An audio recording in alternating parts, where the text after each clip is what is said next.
Oh, that worked now. Huh. Of course it did.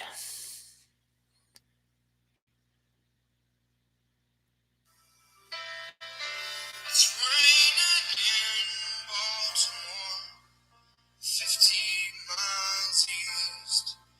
You should be, no one's around. I need a phone call.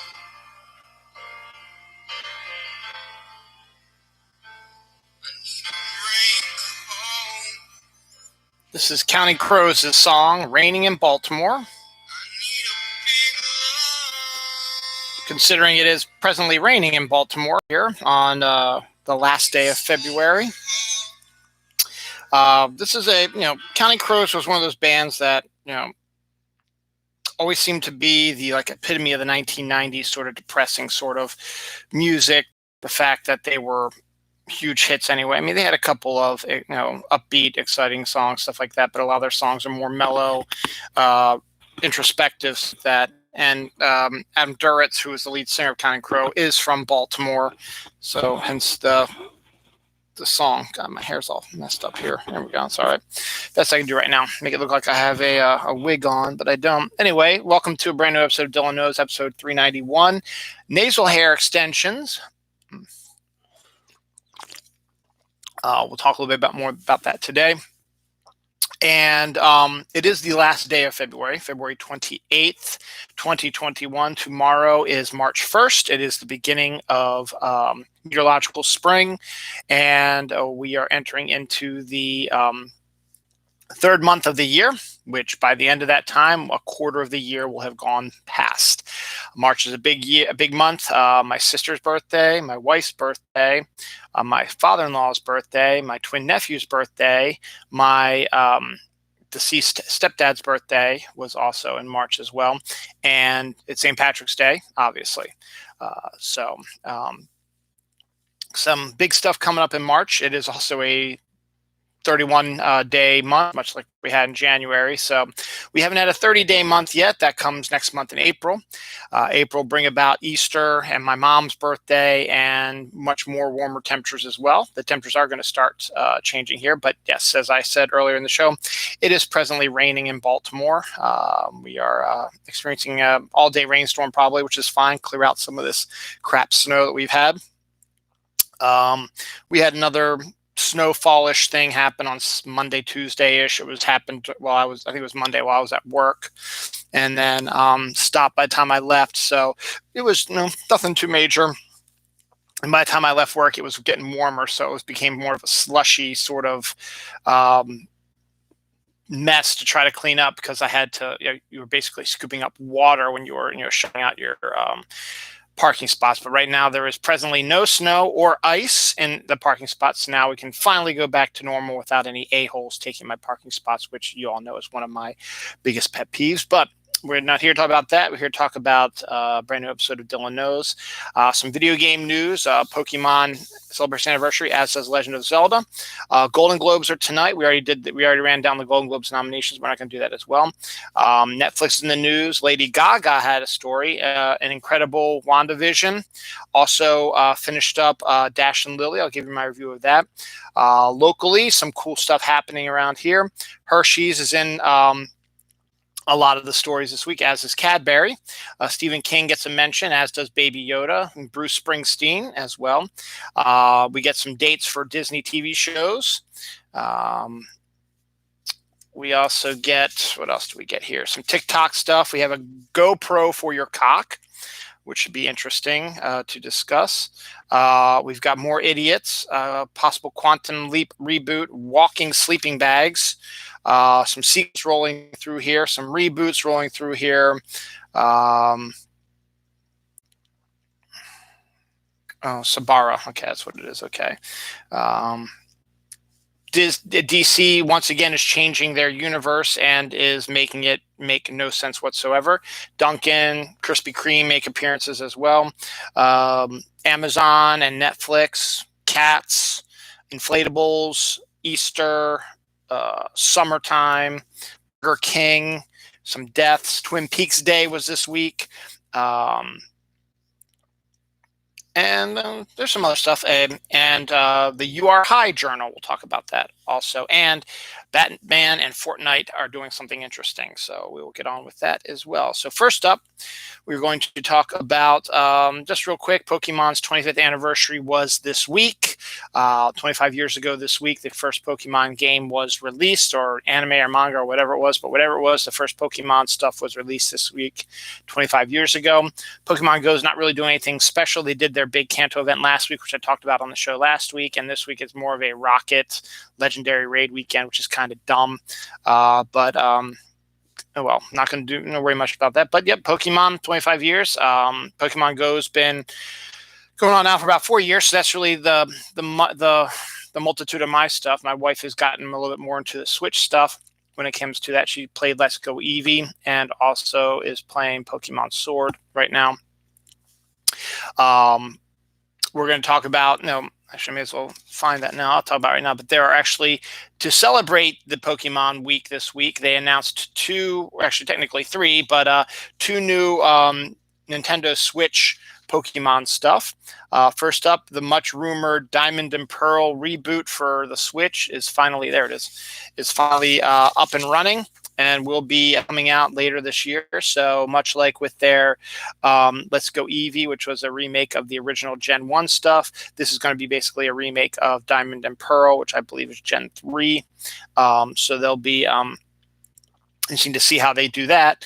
But that was overshadowed by the first ever open world Pokemon game called Pokemon Legends, which is basically going to take place before, is going to take place with the creation of the Pokédex. That is what the game's premise is going to be. Is you'll be playing a person who has lived in this area with all these Pokemon around it, and you don't know much about it, and you're going to start catching them to study them now for some reason. And you're using, instead of the metal ball you're used to, is a wood ball with a little smokestack in it. Is going to be the new Pokeball like that. Arceus is going to play a big role, who is considered to be the creator of all Pokemon.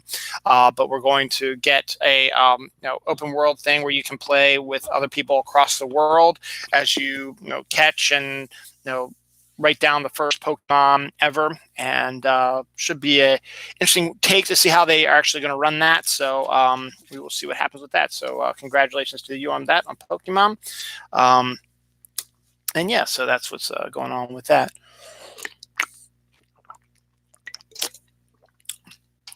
Oh, so that's pretty good. Then just real quick, I got it here.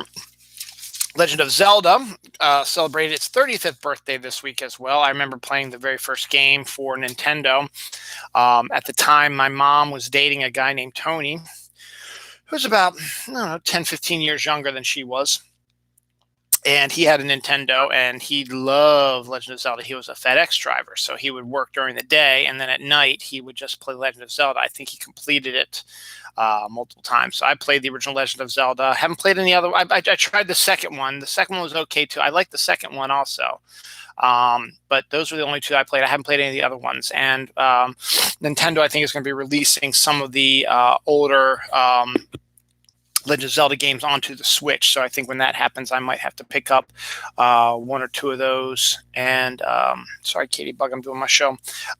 Pick up one or two of those and check it out. So very good on that. So that's pretty cool. So some good video game news there. I might have some more coming up later in the show, but I'm not exactly sure.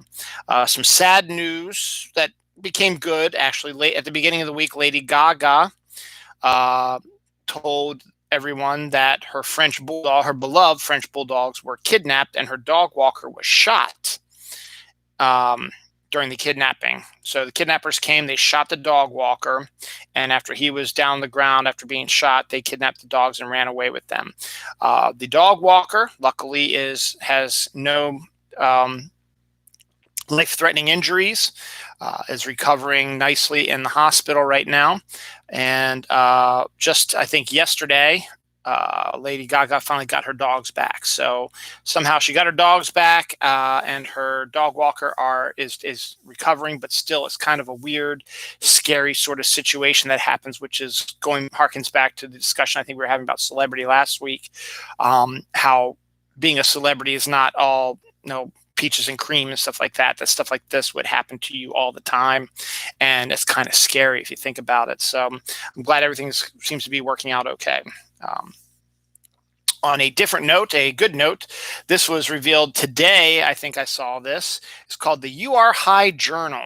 It is a journal that people who use marijuana and get high on stuff, or I guess you could probably, mix it up with any other drugs if you wanted to, but it's mostly for people who are smoking marijuana and weed. It's a journal for them to fill out and do activities while they are high.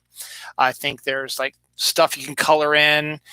There's questions that are asked. It's like, draw a picture of your favorite fictional character and describe why it's your favorite fictional character. And I think the whole point of that is to see how your mind is altered during the ingestion of marijuana and what kind of responses you would get, and you can record it down in these books. And so when you come down from your high and you look back on it, you're like, holy cow, what is this stuff? So I think that's kind of a neat little thing too.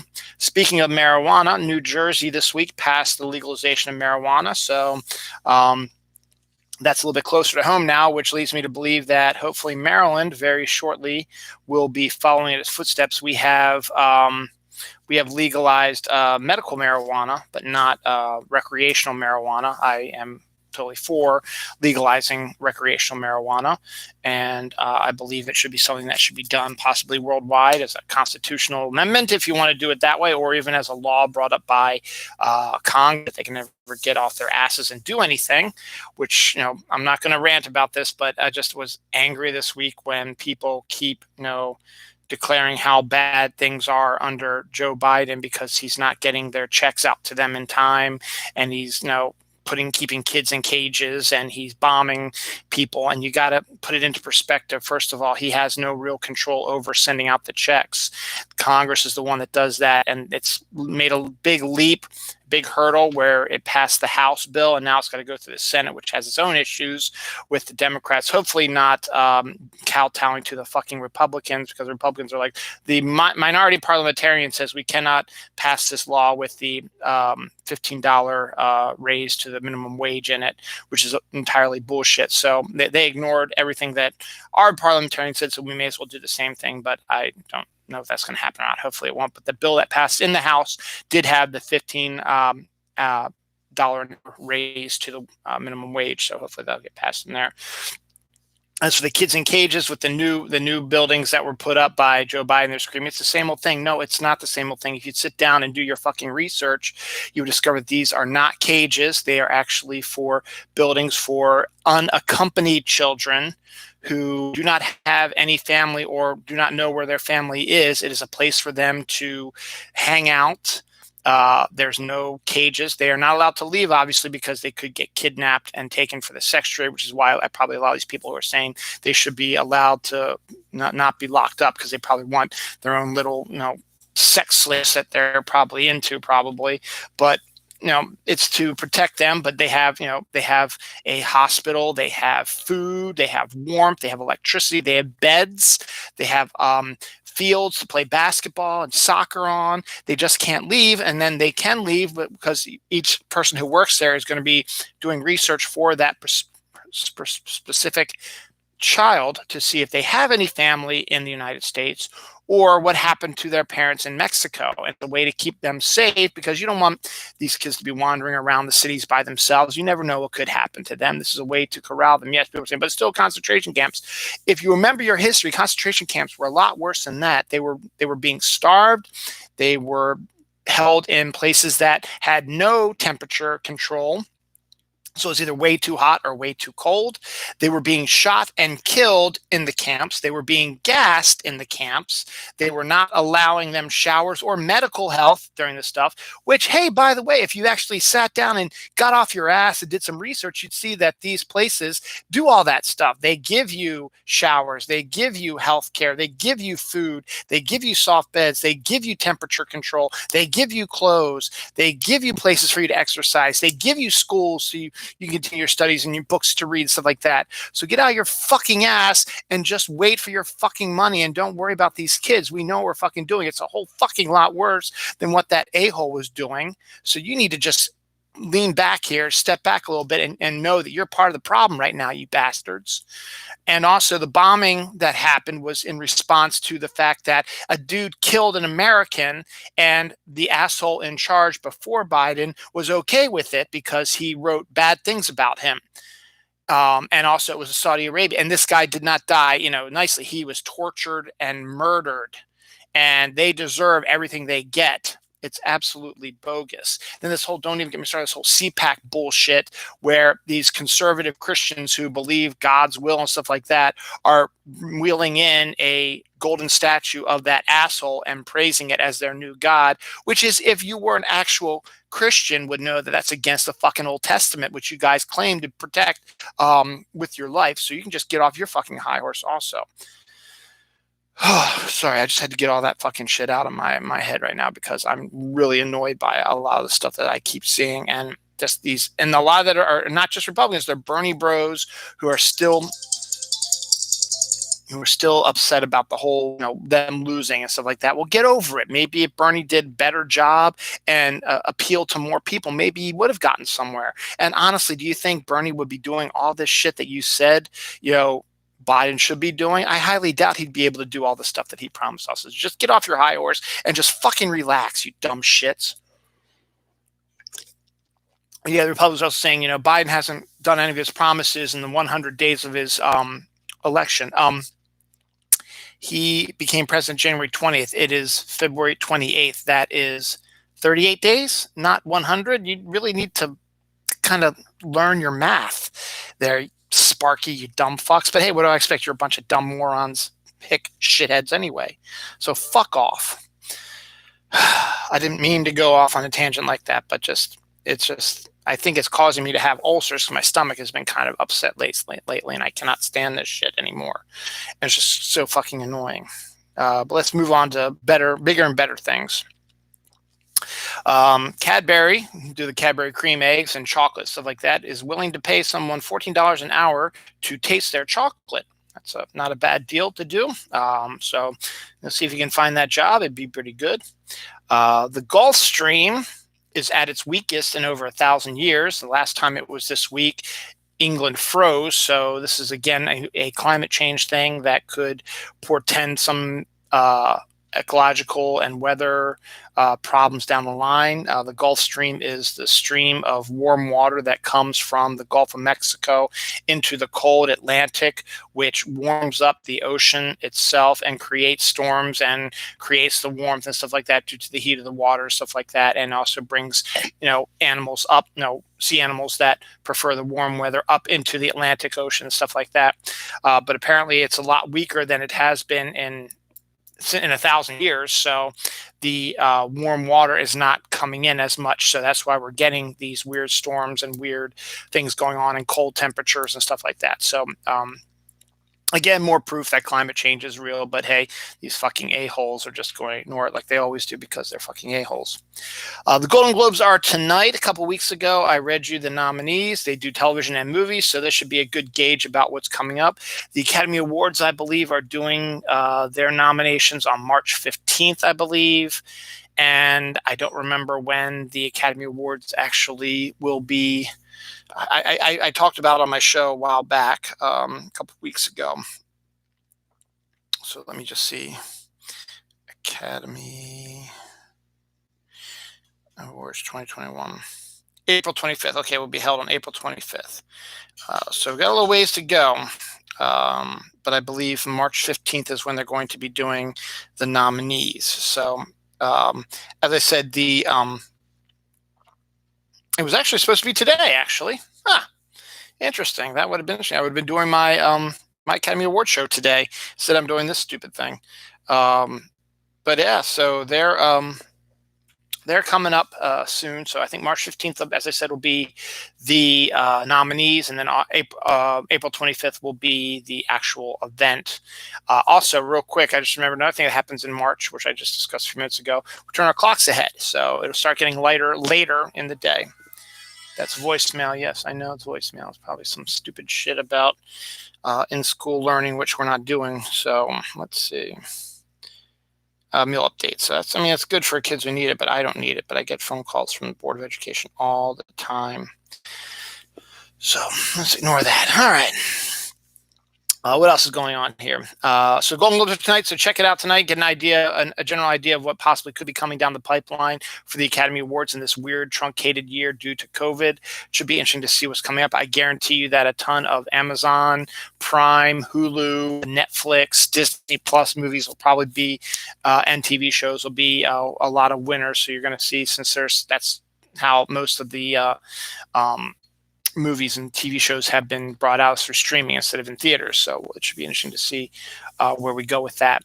The Terminator will be having an anime coming to Netflix. I don't know if Arnold Schwarzenegger will be providing the voice of the Terminator, or it'll be a whole other idea. But if any movie should get a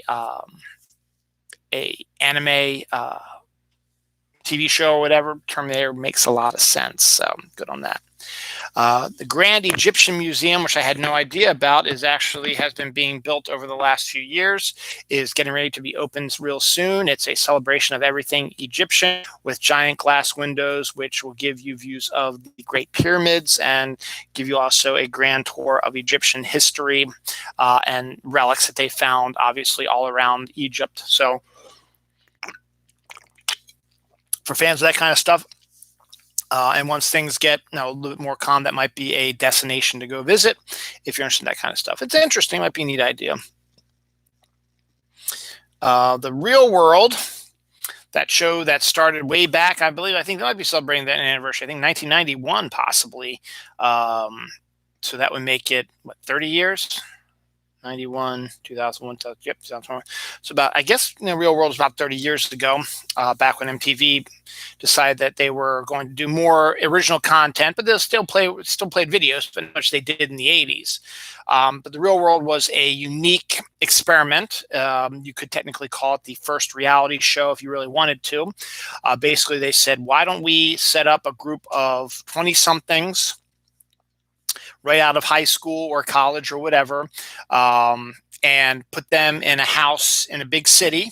About 7 sounds about right, that we furnish.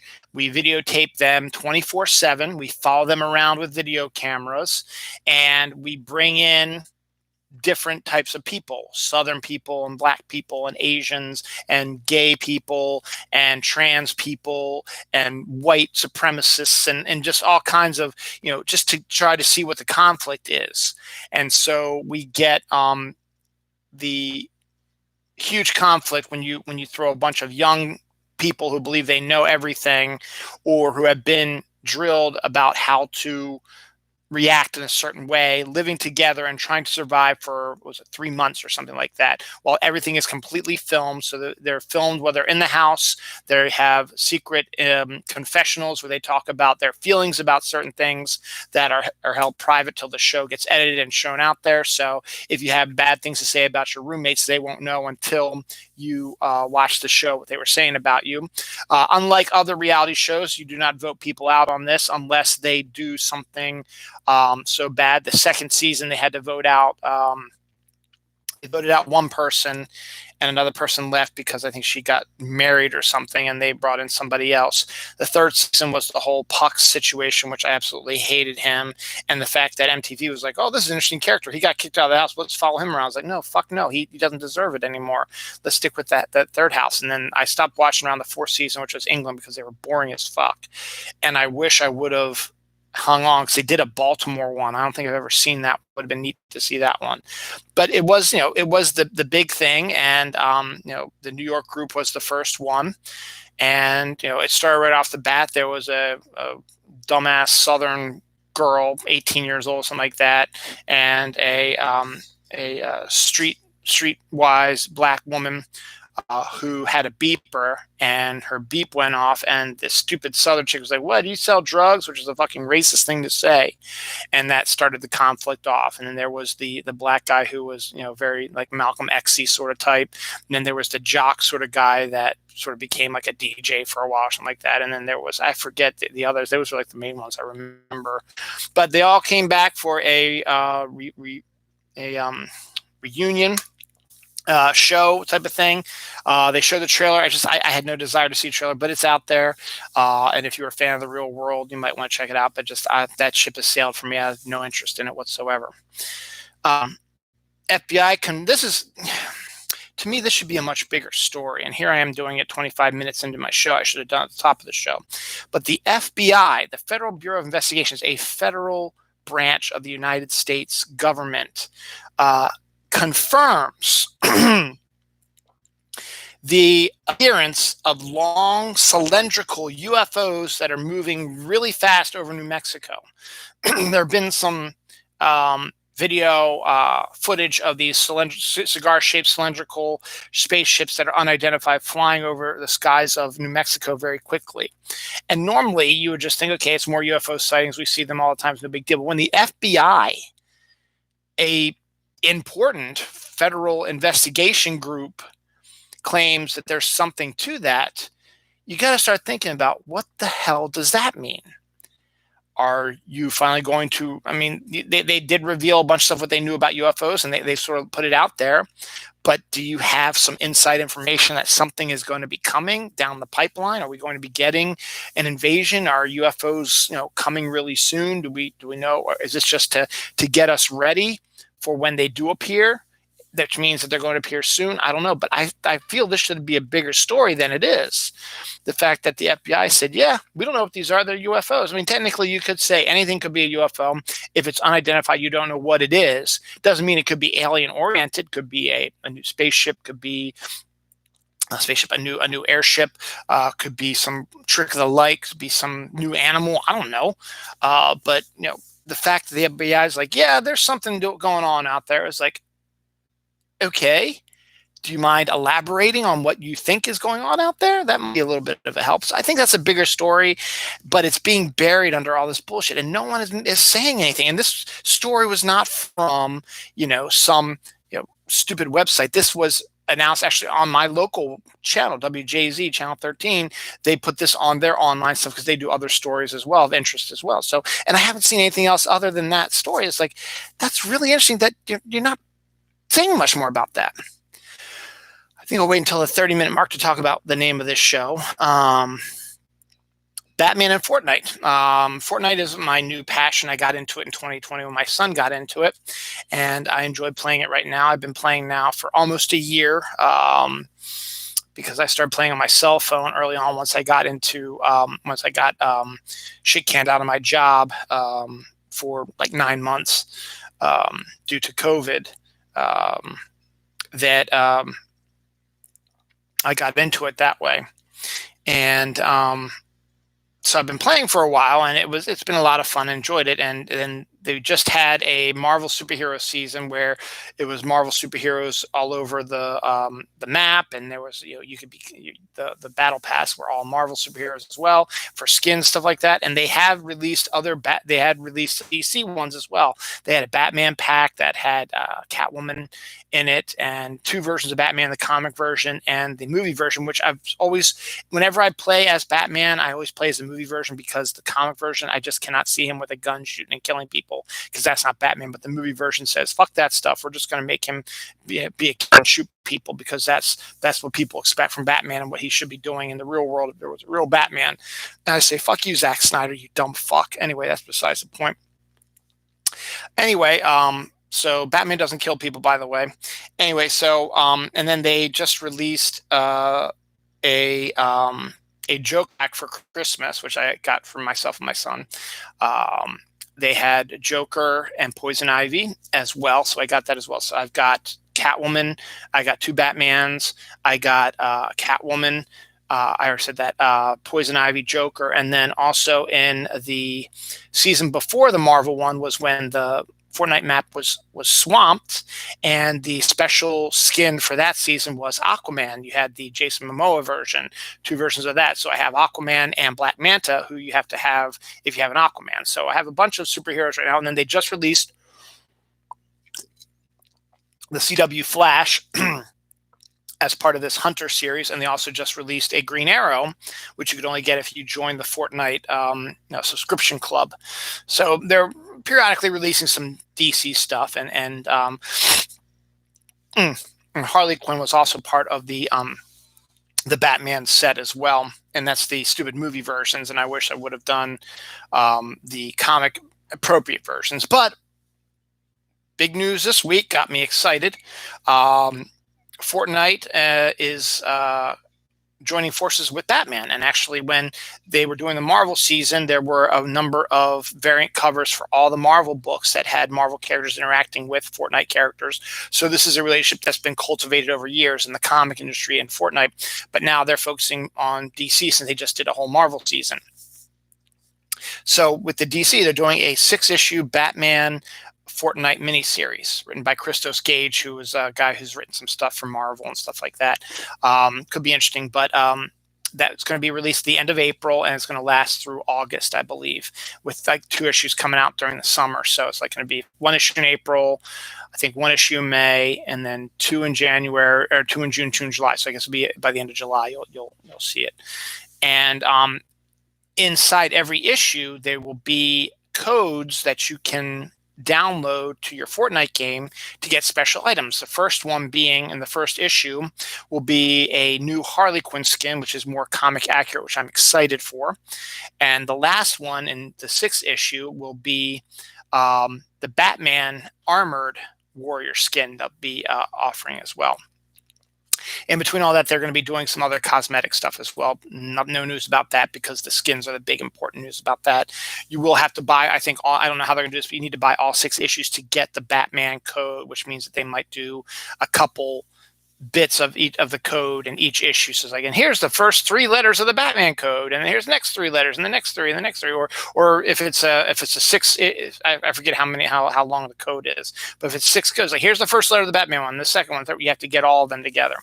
Whereas with the Harley Quinn first issue, you just get it, boom, and then the other ones that have the cosmetics, you like get this, boom, boom, boom, boom, boom. So looking forward to that, and hopefully my comic shop will buy them. I don't have currently a subscription with them because I'm always afraid that I'm not going to always be around to pick them up. And it was sure true. I wasn't there for 2 weeks, actually technically 3 weeks. Oh yes, this fucking thing. The CPAC thing is bullshit. That's besides the point. So yeah. What is this? Okay. Anyway, so I'm just get out of this and boom. Okay. So that's a pretty good thing coming up, though. So I think that's going to be really, really interesting down the line like that. I missed my 30-minute moment, but nostril hair extension is the name of this episode. And the reason why it's because it is apparently a new thing nowadays that people are doing nostril hair extensions, which looks really disgusting, by the way, and it's not fashionable in any way, shape, or form. So I don't know why it is, but I figured it'd be a good way to draw people into this show. So here we are. You finally get to why I was talking about nostril hair extensions. Here's some good news. A rare Australian bee that was last sighted. No, I'm sorry. Rare Australian bee that was theorized to be lost was seen for the first time in 100 years. So a bee that everybody thought was extinct has returned into Australia, so that's been noticed. And a black-browed babbler bird found in Borneo 180 years after its last sighting. So this bird hasn't been seen for 180 years. In Borneo has now been seen also. So I always love these stories about endangered species or animals that are considered to be extinct coming back into prominence and people discovering them, which leads you to believe is what else is out there still waiting to be discovered. Anything really. Krispy Kreme Japan is creating a super soft mochi pink sakura flavor. I don't know much about mochi or sakura, but it's a new donut flavor that you can only get at Krispy Kreme Japan. 2 bros showed a Oreo cookie hack, which I'd never seen before, which is kind of interesting. Basically, you get a mug, you grab at least like 4 Oreos could be double stuff or regular. I don't know. I didn't really say. Probably double stuff because you can probably fit 4 into a mug. Drop them into the mug and then pour not a lot of milk into it, but enough, I guess, maybe to cover it up a little bit, just sort of like a splash here and there. And then you crush the Oreos and mix it with the milk, and to make it just sort of this weird paste, you put it in the microwave, heat it up for 2 minutes, and then when you pull it out, there will be a spongy Oreo cake created that people are like, what? How they make that without anything else other than Oreo cookies and milk? It's and the guys, I mean, they prove that's what they do. They say they saw this on TV and say, okay, let's give it a try, and they tried it. It's like, yeah, it worked. And they even upped it a little bit. They said, this doesn't look right. So they added like 4 more. And then they said, nah, it's not quite. And then poured a lot of milk in. It's like, it looks like and mixed around. I was like, okay, this doesn't look to be about right. So let's add 1 more cookie here to thicken it up a little bit. And they did, and they put it in. It absolutely worked regardless. So that's kind of a neat little thing as well. WandaVision episode 8 came out this week. This was the penultimate episode of the series. The last episode of the season comes out next Friday, the 5th of March, which is a shame because this has been a great series. This episode continues that. No sitcom feel to this, and we're entering spoiler territory now for those who haven't seen WandaVision 8 yet. You can come back probably 5 minutes, and that's 36 minutes in. About 41 minutes in, I should be done talking about it. But this episode reminded me of a sitcom show. Family Ties to an hour-long episode which gave Michael J. Fox his Emmy.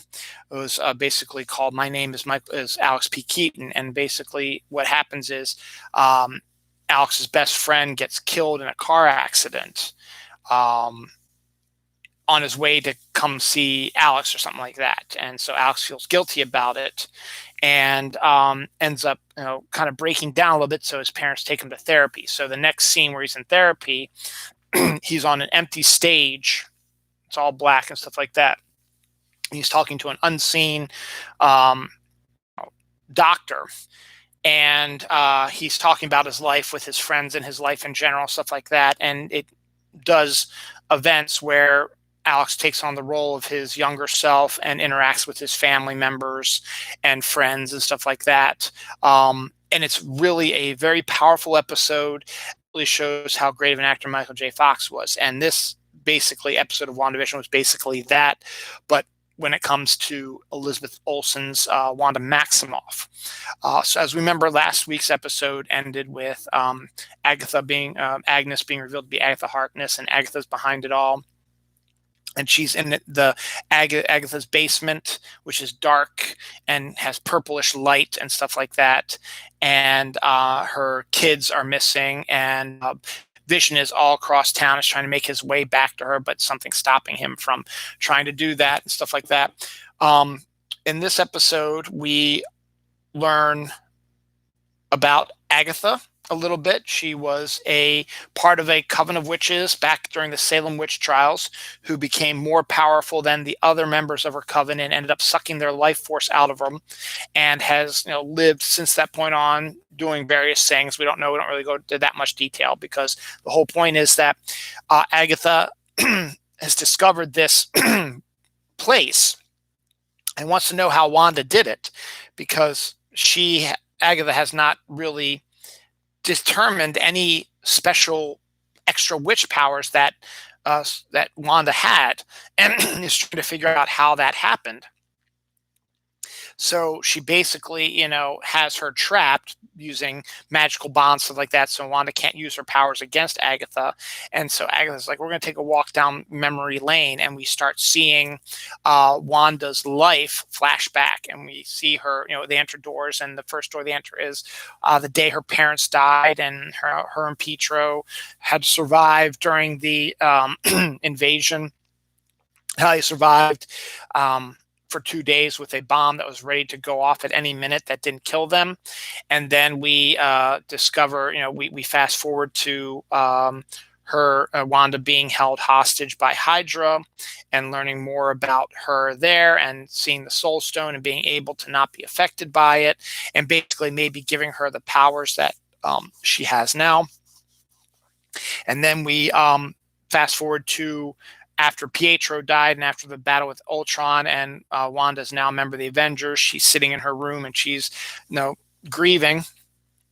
And Vision comes in to talk to her, to try to cheer her up, and has one of the, everyone, writers and Hollywood writers and script writers, everybody are calling this one of the greatest lines of all time ever written, as Vision talking about grief. And he says, "But what is grief if not love persevering?" It's one of those quotes that's going to be iconic, and no one has ever written those sentiments before. You're going to see them on T-shirts and on memes and stuff like that. But it makes sense. But what is grief if not love persevering? Which is absolutely, if you think about it, it's like, holy shit, why didn't somebody else say that beforehand? And then we discover after Infinity Crisis, actually, all the way, it's way past that. Then actually, it's past. Is when Wanda's come back 5 years later. She goes to SWORD to try to see Vision, and now you're like, okay, this is where we're going to see her steal Vision's body and do all stuff that we've been seeing throughout the episode, throughout the season. We're finally going to see how this happens and stuff like that. And so Hayward, the guy who's now running, the acting chief of SWORD now, who's in WandaVision, takes Wanda to see them dismantling Vision, because he is so powerful, and they're trying to figure out what makes him tick and stuff like that. So you're like, okay, here it comes. She's going to steal the body now. No, she shatters the window to his office, then floats down and just looks at him and touches his face, and then walks out, goes into her rental car that she has. There's a note on the passenger side seat, but she opens it up. It is from the Vision saying, "Our future begins now," or something like that. It is a house that he had bought in a town of Westview, New Jersey. And it was going to be a surprise for Wanda. And so she found this, I guess, after he passed away. And so decides she's going to drive to Westview to see this house. So she drives through Westview, sees kind of a depressed town. You see a bunch of the characters who are in WandaVision doing their regular lives, including a great appearance from the great Deborah Rupp, who makes a quick appearance with a quick little, looks like a smile, but it's more like oh God, my life is terrible, but hey, I'll smile because I'm a nice person. And Wanda makes her way to the neighborhood where she discovered that there was a house being built, which is the one that Vision bought for them. And it was never completed due to Endgame and all this stuff. So Wanda goes to this house frame and breaks down, and then just ejects her chaos magic where she builds the house, and then she continues on by creating Vision. And then you see the barrier shoot out across Westview, and you see everything change to the 1950s, and you see the beginning of WandaVision. So what does that mean? It means that Hayward, head of SWORD, made doctored film to make it look like that the Scarlet Witch had stolen Vision's body, and that it was his body that was stolen that is in Westview right now. That is not true. Wanda created everything with her chaos magic. And now once Agatha sees this, she starts freaking out because she's like, holy shit, you're the Scarlet Witch. You're the witch that we were told one of the most powerful witches in the world. And it's a chaos magic, a type of magic that they don't participate in. So Agatha disappears, and Wanda's able to escape out of the room of the basement because she hears her kids screaming for help. And she goes out into the road, and Agatha, in pure purple witch costume, is holding the boys hostage by chains and says, "You are the prophesied Scarlet Witch and you must be destroyed." And that's where the episode ends. So we don't find out what happened with Monica or Pietro, but we did get an idea of how everything happened. We learned that during her past, when we're taking the walk through her past, that Wanda, of course, and this is pretty much everybody pretty much predicted this, that she loved and TV shows from America, and we see that in the first when she's with her folks and stuff like that. That she loves television from America, and then you see her watching these TV shows during her whole incarceration and all through these past pictures. So what she's been incarcerated by Hydra, and then when she's in the Avengers compound talking to Vision, she's watching a show also.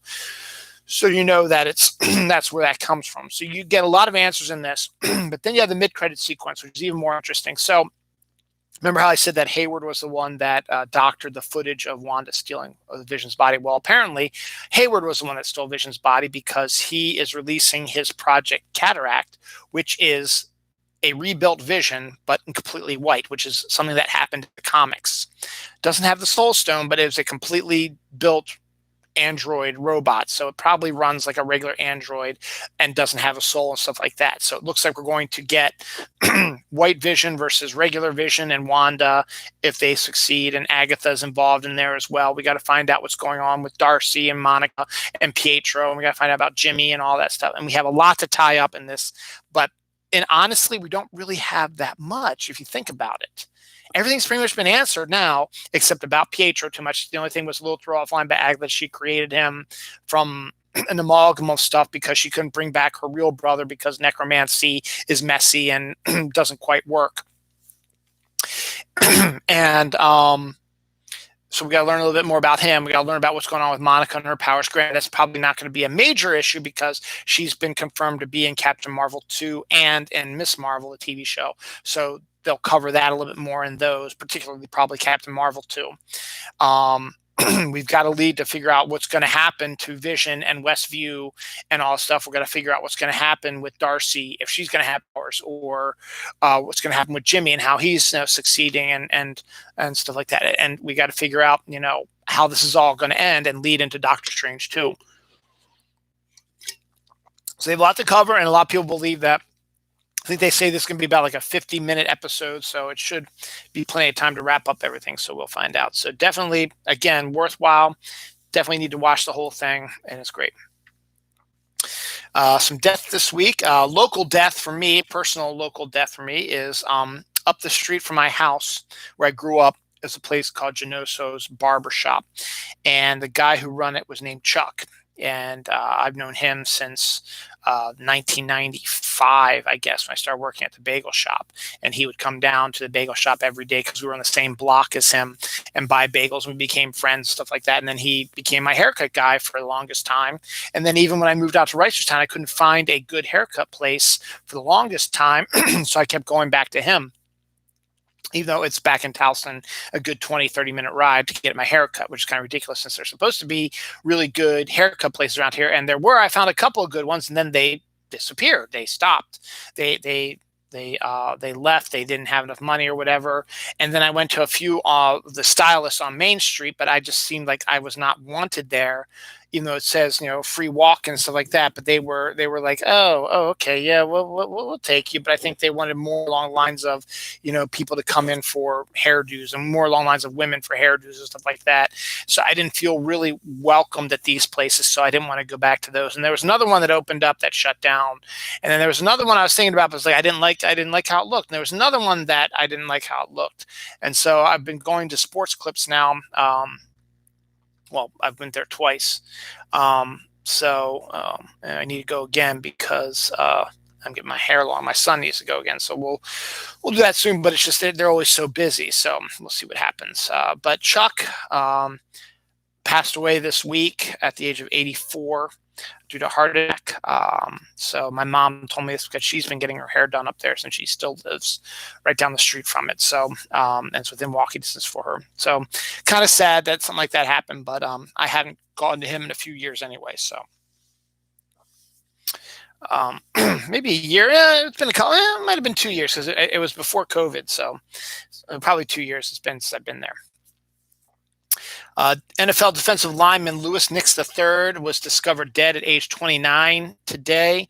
I don't think he's in the league anymore. He was with the Jaguars and Texans, but always wandered around. Wasn't really that great. I think was from Notre Dame, but he was shot recently in a robbery attempt, I believe, and he's been as he's recovering, he's been very fearful about things.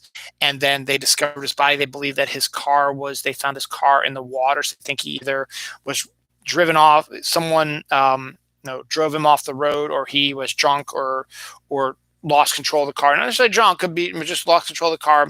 We don't know yet, but they just discovered the body. I think this today, as I think is when I saw the news was breaking news right before I did the show. So more information on that coming soon. Fred Siegel, LA fashion icon, died at the age of 87. Brenda Barks, one of the first Banks, I'm sorry, one of the first black women animators, died at the age of 72. Ted Patterson, this is another local death, longtime TV and radio sportscaster and Baltimore sports historian, died this week as well. He's written a number of books about Baltimore sports. And that's ironic considering today, so I'm wearing orange and black, is the first game of Orioles spring training. The Orioles are my baseball team. Their first game, professional game, even though it is only spring training, since last September, is today. Actually, I think it's at 2 o'clock. I think it started, so it's going on right now. Peter S. Davis, the Highlander movie producer, dead at the age of 79. I think that's it. Yeah, I think that's all of them. Yep.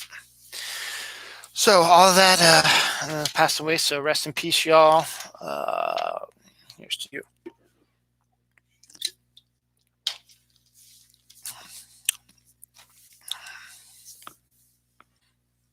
What the hell is this? Oh, beavers could return to Wales in the next coming weeks. There have been signs that the beavers who haven't been in Wales, I guess, for years, are starting to make their return. So that's pretty interesting, I guess, to see. The Cincinnati Zoo welcomed new baby penguins. They were special blue penguins. The babies are very adorable. They have been welcomed to the Cincinnati Zoo right now. A group of women, or we're going to call them a group of Karens, even though I have a couple friends named Karen who are not like these Karens, but a group of women find a mom's OnlyFans account and get her kids expelled from Catholic school. Now, this is the absolute depiction of puritanical values, which is way outdated for me. Actually, I'm going to text my wife real quick.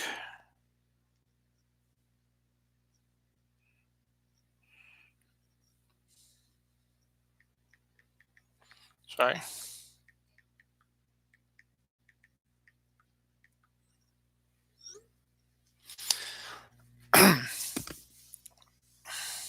So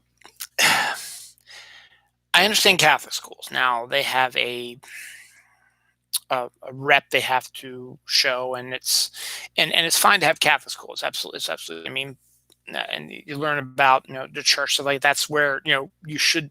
These people who want prayer back into public schools are absolutely ridiculous because there's not one religion. So if you want prayer back in school, send your damn kids to Catholic school. Or if you are not Catholic, though they're the only ones who are really screaming about this, there's Jewish schools, and there's all kinds of schools for religious people that you can do whatever the hell you want. I don't care. But don't bring that shit to public schools, because you have multiple people, different religions, and you should not force your religion down anyone's throat. That's the epitome of, being a bad religious person. But this in turn just seems like a bunch of puritanical women who are like, oh my God, sex is terrible. Nudity, love making, all that stuff is just off. And this woman, is getting all this money, for showing her boobies and other stuff. And it is a disgrace to the Catholic school name, and our Catholic school name is going to get dragged in the mud as being one of the worst Catholic schools, and blah, blah. It's like, get over yourselves, okay? You were so puritanical, so hung up on this, that it is absolutely, it's hard to even imagine how you've even been able to procreate to have children, because most of these people believe nudity and sex is bad, and that's absolutely a shitty thing to do. You don't know this woman's problems because of the way our economy and stuff like that works. She might be a single mom who is trying to make ends meet, and she can't really do that much with the money she has, but she also wants to give her kids a better quality of education, which, kind of, you could make a case that, Catholic school doesn't necessarily make you a better school, but in a lot of people's eyes, it is a better type of school system type of thing. And she wanted to give her kids the best possible education. So it will cost money to go to these Catholic schools.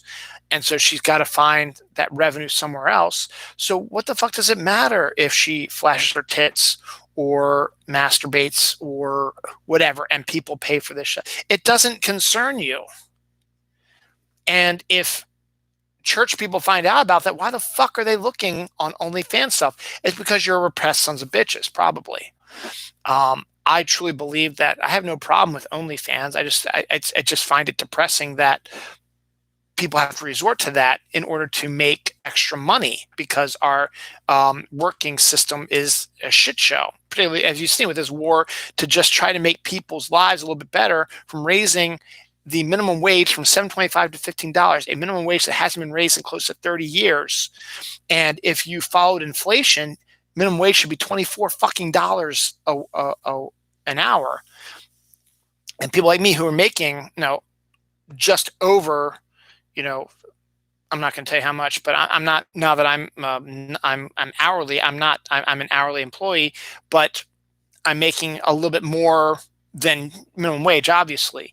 But if they raise minimum wage to 15, I'm not going to be making as much. And that is the fault of the company. The company should say, well, we should double your salary too, and drop me from this point to this point. They're not going to do that, though, because it's all about saving money. And the businesses are the ones that are against that, because they don't want to spend their money. They want to keep their money for themselves. So it's all this ridiculous stuff. But it shouldn't have to be. If you want to have an OnlyFans for your own sake, just to show off your body or do stuff because people will pay for it, then that's fine. It's your right to do that, and it's not like they're posting it online for everybody to see. You have to subscribe to it. So you can't just go, I'm going to find this person. Oh, okay, boom. She's on OnlyFans, but she has some teasing pictures. But if you want to see more, you gotta subscribe to it. Well, who the fuck would do that? Unless they wanted to do that. If these Karens are so concerned about that, then, if they're concerned that, someone's going to see these, well, why did you subscribe to it then? The pictures that are shown as like saying, hey, you want to see more, come to my OnlyFans page and pay for your stuff. They're not that bad. They block everything out. They're not porn. They're just pictures. But you're so fucking repressed, you don't quite understand what's going on, and maybe you feel a little bit jealous. Maybe you feel like you should. Maybe you are feeling horny and want to do this kind of shit, and you're just afraid it's going to be against your religious beliefs, which is fine. But this goes to the part is, why are you forcing your religious beliefs on others? Let this woman have her life. You expelled her kids anyway, so it doesn't matter. So maybe, it's for the best, because if she has to send her kids to a school that she thought was better than a public school, and you go ahead and you bullied her and bullied the school system into expelling her kids for no other reason than that her mom likes to show nudie pictures, the kids were probably good kids. That doesn't make any fucking sense. If they were bad kids, then yes, expel them. If they committed fires, or they assaulted people, or they vandalized stuff, or they bullied or stuff like that, then you can expel them. But expelling them just because their mother likes to show off her tits, you're fucking ridiculous. Do you know how fucking ridiculous you sound? Of course you don't, because you're stupid, repressed dumbasses. So hopefully this woman will either find some solace someplace else or sue the school. But that's what I would fucking do. I would sue the Catholic school, because I don't remember seeing anything. I don't know. I've never taken my kids to Catholic school. But is there a stipulation that the parents of your children cannot be in pornography or in OnlyFans or show nude pictures? If that's the case, then okay, I understand that. But you don't have to expel the kids for that. You know, the kids aren't bad kids. If they were bad kids, then yes, expel them. But if they're working hard, they're good kids, they don't do anything wrong, why the fuck are you expelling them for?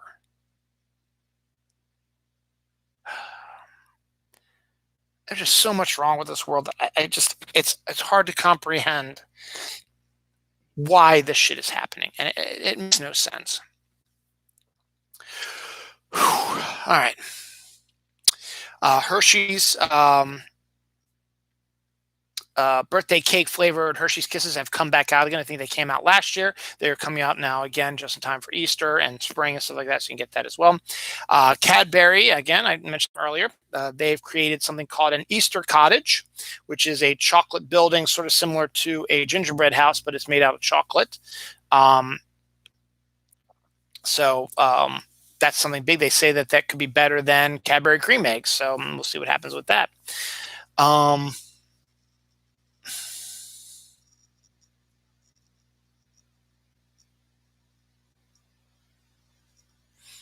I don't know what this is, so I'm going to. I don't know what that is.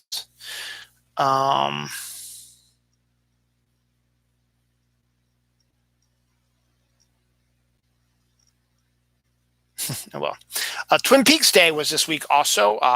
February 24th was, is considered Twin Peaks Day because in the pilot of Twin Peaks, the 24th is when Dale Cooper, has that scene where he's talking to Diane on his tape saying, it's February 24th at 11:30 a.m. I'm entering the town of Twin Peaks. With the arrival of Agent Cooper, Twin Peaks takes off. The 23rd is the last night of Laura Palmer's life, where she dies. So that's also a big thing. So we've had two Twin Peaks sort of events this week.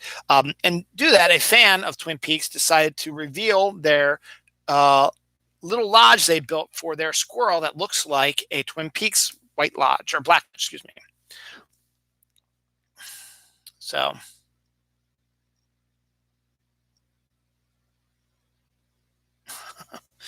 oh, well, it must not be that important.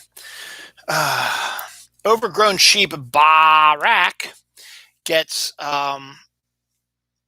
shaved, finally, loses 78 pounds of wool. So this is a giant sheep that had massive amounts of wool on it and finally got it sheared, and it dropped 78 pounds off of the sheep. That's insane. That'd be like saying, okay, let's shave this fat out of you, Dylan. Okay, you dropped 70 pounds of weight. You're now in the 100s now. Crazy.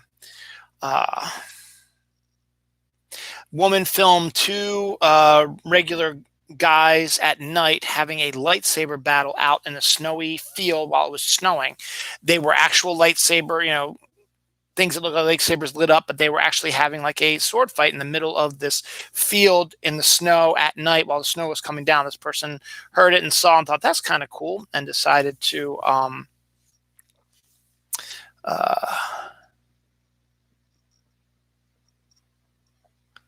things drive me absolutely crazy now.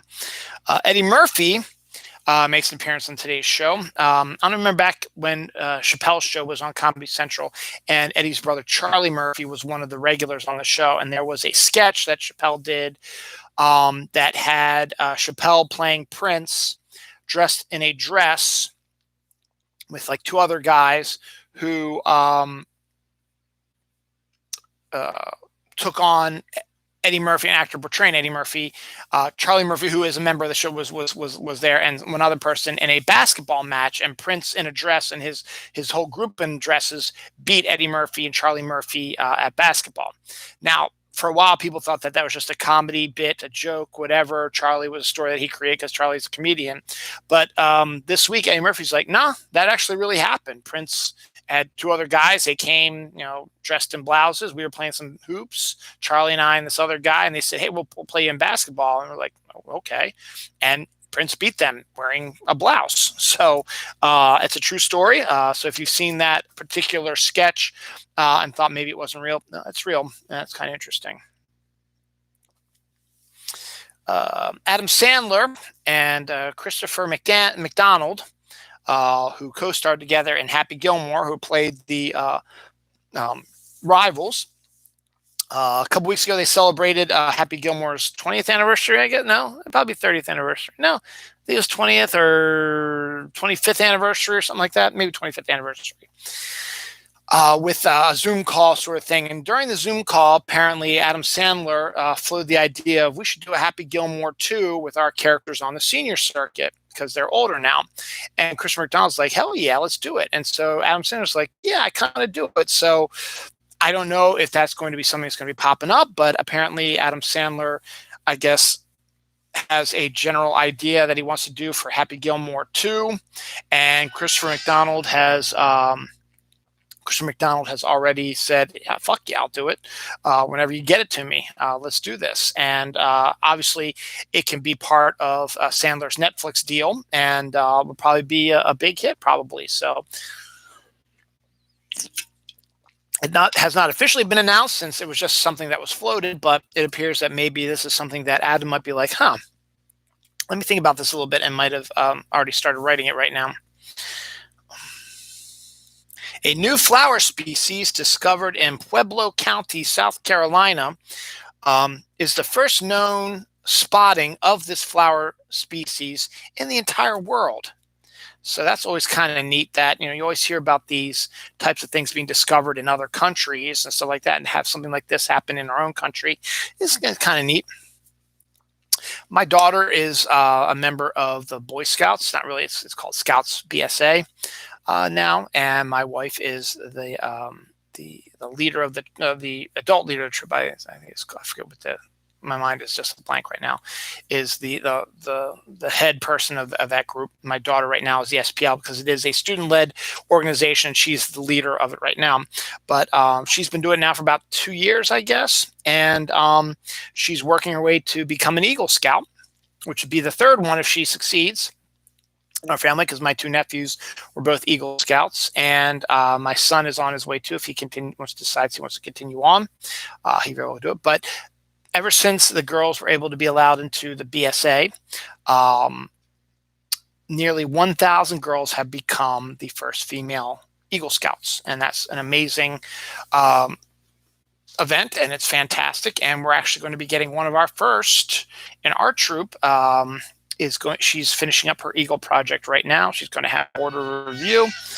And we will probably be getting our first Eagle Scout of this troop. So that's a really cool thing too. So it's a really neat thing. And if you want to look into it, it's really well worth it. And it's really well run. And it's more interesting, I think, than other Scout things.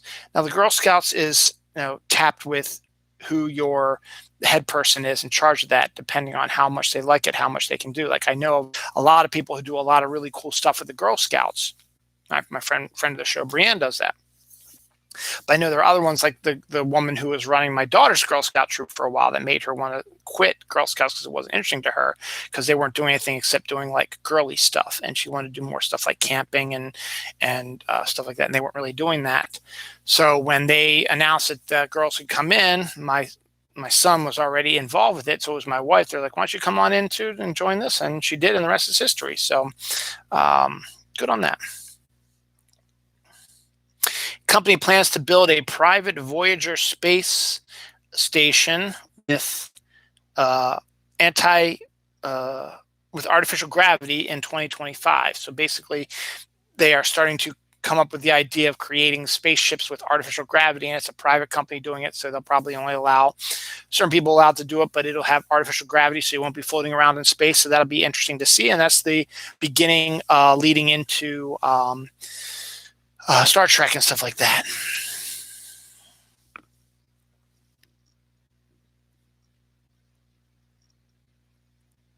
Original cast. Okay, what is that?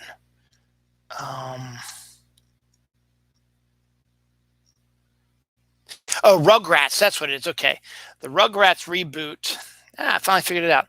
Rugrats, the TV show cartoon that everybody loved from Nickelodeon, is being rebooted with the original cast on the new Paramount Plus streaming service, which is taking over CBS's streaming service. We have a bunch more Paramount Plus info coming later in the show, but that's what that story was. Okay.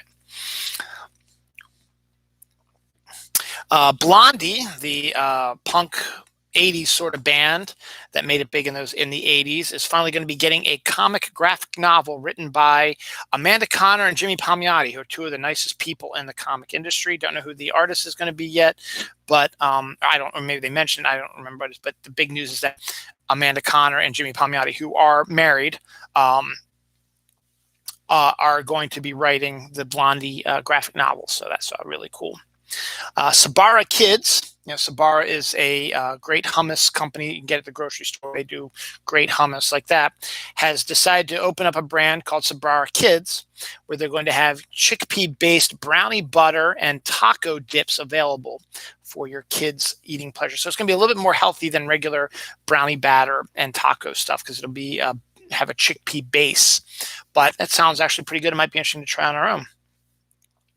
Superman's getting another reboot, hopefully to wash the stink of the Zack Snyder reboot. This one's going to be written by Ta-Nehisi Coates and produced and directed possibly by J.J. Abrams. And the rumor now is that it's probably going to be a black Superman, which has been a rumor that has been going around for a really long time. They've been trying to do a black Superman movie for a while, because Grant Morrison, when he wrote I don't know if he did. He wrote like Action Comics when the New 52 came out, created a black Superman that is drawing a lot of attention. And Michael B. Jordan's name has always been batted around as being the perfect choice for this, which he kind of is. So we'll wait and see about that. But it is a new reboot, has been announced, and is going to be coming in the foreseeable future. This is another rumor.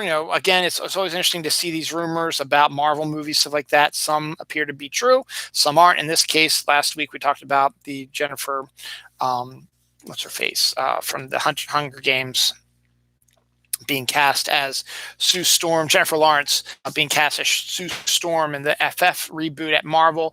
That was debunked. This one, though, hasn't been debunked yet, but we'll see that it appears that the villain in Captain Marvel 2 will be Rogue, which means that the X-Men are going to be introduced sooner than later, because Captain Marvel 2 is due out next year. So I don't know what the process is going to be with that, or if that's even going to be true. It would make sense to introduce Rogue in a Captain Marvel movie, because there was a comic book story back when Rogue was a bad guy who sucked the power out of, at the then, Carol Danvers as Miss Marvel, where she didn't have her powers for a long time because Rogue had it. But when Rogue turned good, she and Carol still had this sort of friction between them. And eventually Carol got her powers, Captain Marvel, stuff like that. So it would make sense if you want to try to do a more, because Captain Marvel's so overpowered, though there are ways you could do stories. There's fucking comic books about how you can do stories about, Captain Marvel and Superman for that matter, though they're overpowered, how you can make interesting stories about them and make them not appear like they're going to win instantly. But in this case, this makes a little bit more sense, because it's a way to introduce Rogue and one of the X-Men into the series, into the MCU. Rogue steals a little bit of Captain Marvel's power, brings it down to level, and there's two Captain Marvel each other. There you go. I can see the process in the people's minds, but I'm not exactly sure if this is the best way to do it. But it is a part of Carol's storyline, and we'll see what happens. And is this also going to cause her to be less OP, possibly? Is that why they're doing that also, so they can do more stories with her? I don't know. District 9 was a hugely popular independent sci-fi movie that came out probably 15 years ago, something like that, sometime in the 21st century, I tell you that much. It was basically a allegory to, African people, because it was filmed in Africa, about how they are considered lesser, beings because they're black and stuff like that, and being forced into certain areas that they can only stay in, districts that only they can stay in, and they're watched by government officials, stuff like that. Well, the director, for his name, decided he wanted to write an allegory type of story like that, but make it a sci-fi bent and have it be that aliens have come to Earth, but the Earthlings have forced them into these various districts and these camps where they are treated poorly and stuff like that. And it's eventually an alien uprising occurs, and we see the viewpoint from a human as he tries to quell this rebellion. Well, there's going to be a District 10 sequel to it has finally been greenlit and is going to be making its way out in the next couple of years. So keep your eye on that one. Paramount Plus, again, as I mentioned earlier, Beavis and Butthead is already announced to be getting a new series. Well, they're also now going to be getting another movie, and that's going to air on Paramount Plus. So that's a good thing for that. So good on that. Is there any other Paramount Plus stories on this page? No, there's probably others coming up. Ben and Jerry's is releasing edible chunks of sugar cookie dough, I should say, that's filled with rainbow glitter, edible, obviously.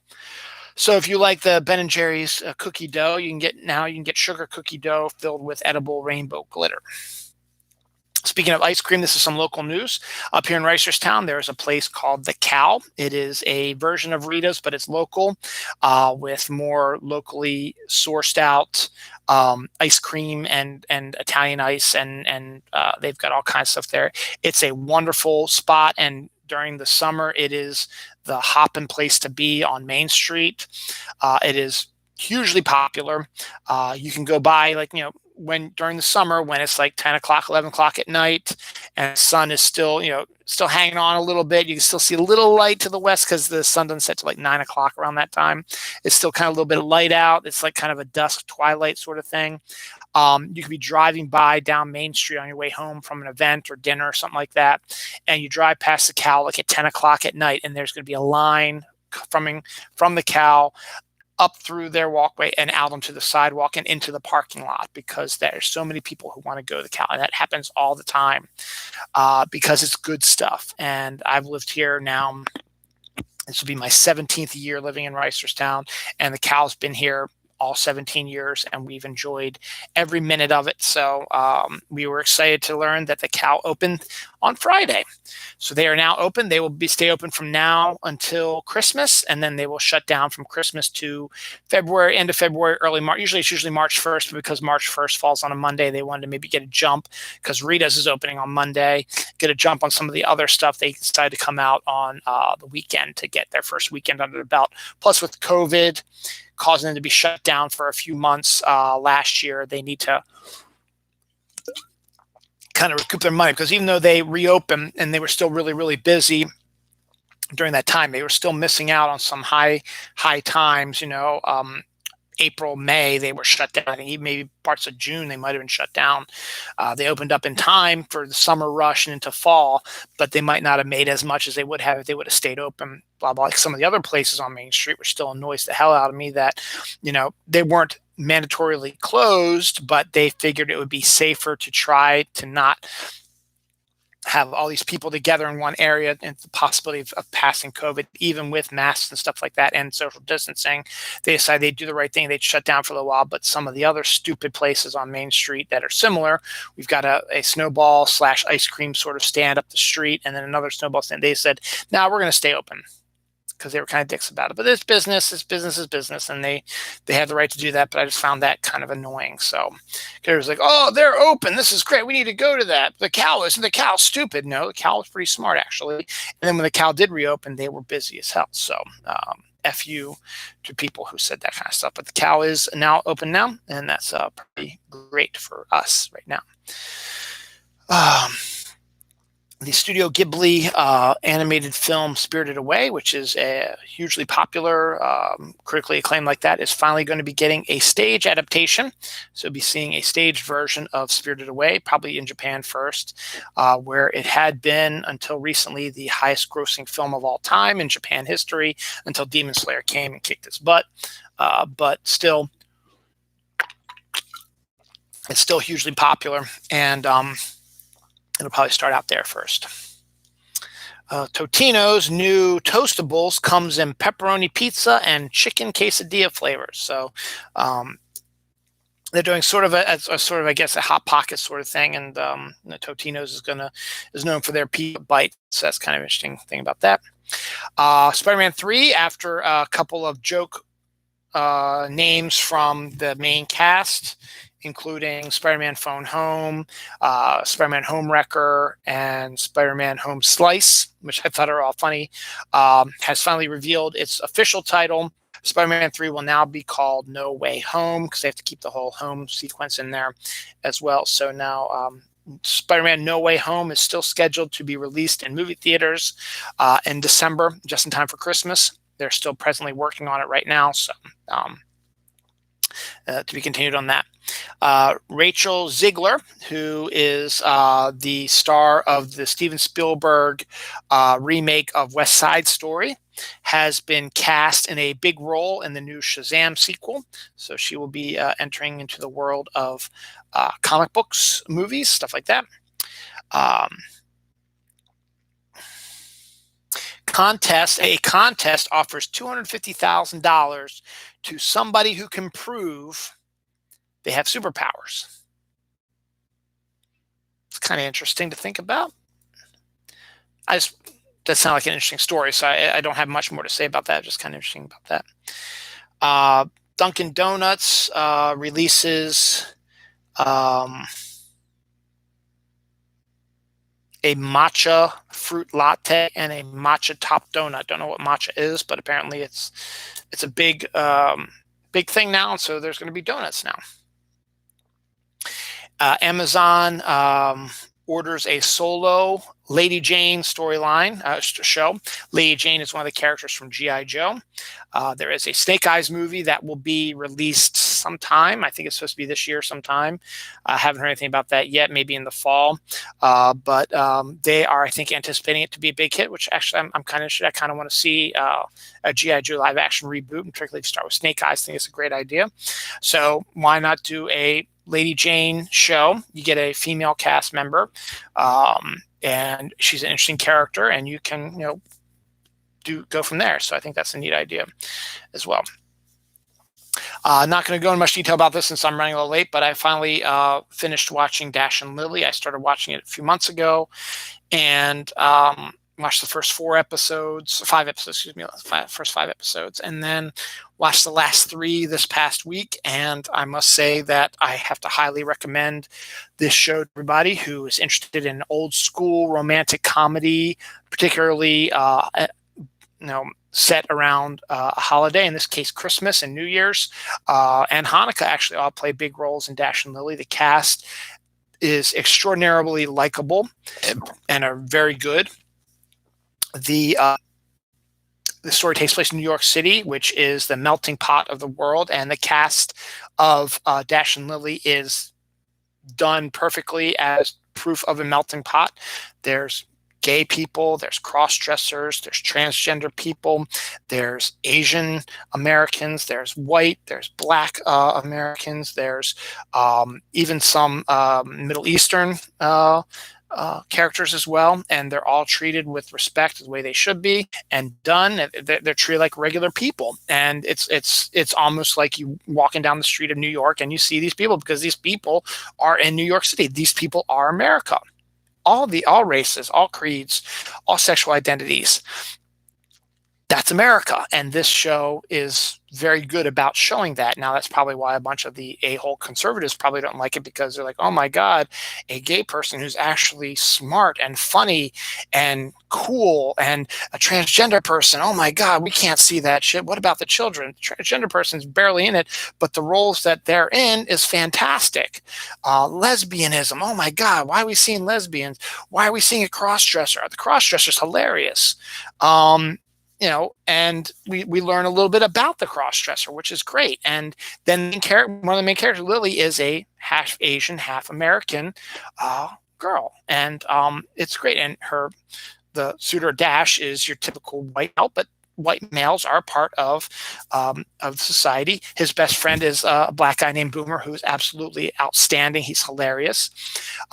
Dash's ex-girlfriend is kind of a Middle Eastern, South American sort of style. Her best friend is Middle East. So you get a real wide variety, real good mix of people of color and sexual identities and sexual, lives, and just the way America is. And then put on top of that, making Christmas seem as magical as it's supposed to feel. It makes Christmas feel magical. And you even get, a whole episode called Hanukkah, which is a fantastic one, which is one of the best ones also. But it's based on a series of books. Actually, there's only 3 books in the series. And one of the writers is a guy who apparently is either homosexual himself or is a writer of homosexual books, because he wrote a book called Boy Meets Boy, which is hugely popular also. So basically it's about, it takes place at Christmas time in New York City. An Asian American girl named Lily, who lives with her grandfather while her folks are away in either China or Korea or something like that. Fiji, actually, they're going to Fiji for a second honeymoon. And her gay brother, who's in college, all live in the house. And she's very likable. She's very artistic, but she's very sheltered. She only likes to stay in her bubble, and she only has a certain amount of friends, and she's uncomfortable expanding from that bubble. And she's always cheerful and upbeat, stuff like that, and absolutely loves Christmas. And she comes up with an idea, because she doesn't seem to be, she hasn't had a first kiss or haven't had a serious boyfriend in forever. She comes up with an idea with the help of her brother to put a journal into her her cousins who works at this bookstore called The Strand. She convinces him to let her put this book into the shelf, and if somebody picks it up and asks you about it, this is what it's about, stuff like that. And it is a series of dares for somebody to try to meet, and so they can meet up or something like that. So Dash, the white guy whose parents are divorced, who's told his parents separately that with his divorced mom who's out in California or something like that, that he's going to stay with his dad in New York and for the holidays. And then he's told his dad, who's going to be out in Colorado with his new girlfriend, that he's going to be staying with his mom, so he can stay at his dad's apartment, nice penthouse apartment by himself for the holiday, because he doesn't like Christmas. Walks into the shop and grabs a hold of the book, and leads to a series of dares. It's a little bit more complex than that, but I'm just give you the layman's terms of the series of dares that the two of them write to each other. Sort of a You've Got Mail sort of ring to it, how they write dares to each other to try to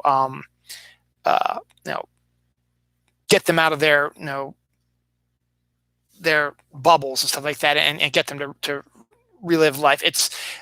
There's more to it than that, but it's just a general idea. It's just such a great, bubbly, fantastic, yes, cliched romantic comedy show, but doesn't matter. Romantic comedy is supposed to be cliched, and it works perfectly because the characters are so likable, and the directing is fantastic. Brad Silberling, who directed one of my favorite movies, Casper, is a producer and has directed the first 2 or 3 episodes of it.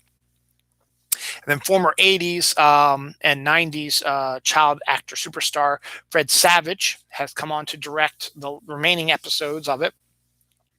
Both have a deft handle of directing. Fred Savage is actually a really good director. They have a deft handle on directing and do a fantastic job with this show. And just, Nick Jonas is also a producer of the show, and he makes an appearance later in the show, near the end of the show. And a very important key part, to be honest, but it's actually kind of funny that, he's a producer, so why not put himself in there? But it's a realistic, really great, sweet romantic comedy. No real bad guys in it. As I said, your typical romantic tropes and tropes that you're going to find, but who cares, And it leads to, there's 2 more books in the series that if the show did well, which I think it did, they will eventually probably adapt those, because both of those take place at Christmas also. So they might adapt those. Like for the new version might be getting made now as we think about it, and might be released in November this year from Netflix, or they might wait a year or whatever. I don't know. But the next 2 books also take place at Christmas, so I wouldn't be surprised to see them there. Absolutely top notch, highly recommended. I'm going to hopefully, once my daughter gets back from her sleepover, be able to watch the first couple episodes with her again, because I think she'll like it. So definitely worthwhile. Plus there's a lot of Christmas music in it, a lot of Christmas visuals. Fantastic. Great. I got to go to the bathroom now, but I got a whole 2-page full to go, and I'm at 1:30. So let's blow through this stuff here. Superman and Lois, the new CW series. The ratings are the highest DC series since 2019, which is good. Means success for that. Sticking with comics, Keanu Reeves has been tapped to co-write a comic called Berserker from Boom Studios, which is one of my old friends from Diamond. Philip Sablik is one of the bigwigs there. Berserker is finally, this was announced a while back, and I announced it on the show, but Berserker is finally going to make its presence felt on Wednesday when new comics come out. So you'll be able to get Berserker #1 at your local comic store. So if you like Keanu Reeves, he's a co-writer of the series, did a voiceover trailer for it. The character looks like him, a very John Wick-esque sort of probably comic, but it's co-written by Keanu Reeves. So it might be worthwhile to go to your local comic shop and check it out. There's one other book that's coming out in this week. I don't remember. That's a big one also, big deal, but I can't think of it right now. Hershey's Kisses keep coming out with new flavors. I talked about how the birthday cake flavor is coming out again. Well, guess what? They have their new summer flavor now, and it's an intriguing one. It's up there with Pop-Tarts, pink lemonade flavored Pop-Tarts they got coming very soon. But this is Hershey's new flavor is strawberry ice cream cone kiss. And that could be a really interesting flavor. It's called strawberry ice cream cone. So that leads me to believe that there'll be some sort of cone note to it as well. Instead of just you could have just called it strawberry ice cream if it was just going to be like a strawberry ice cream flavor. But if you're going to throw cone in there, it's got to be some sort of cone flavor is going to probably be mixed into it as well, which could be interesting. A birdwatch spots a rare half male, half female cardinal. It's absolutely gorgeous because the male cardinals are all red. The female cardinals are a bit duller red. So like that. And it's almost split right down the middle. It's really cool looking.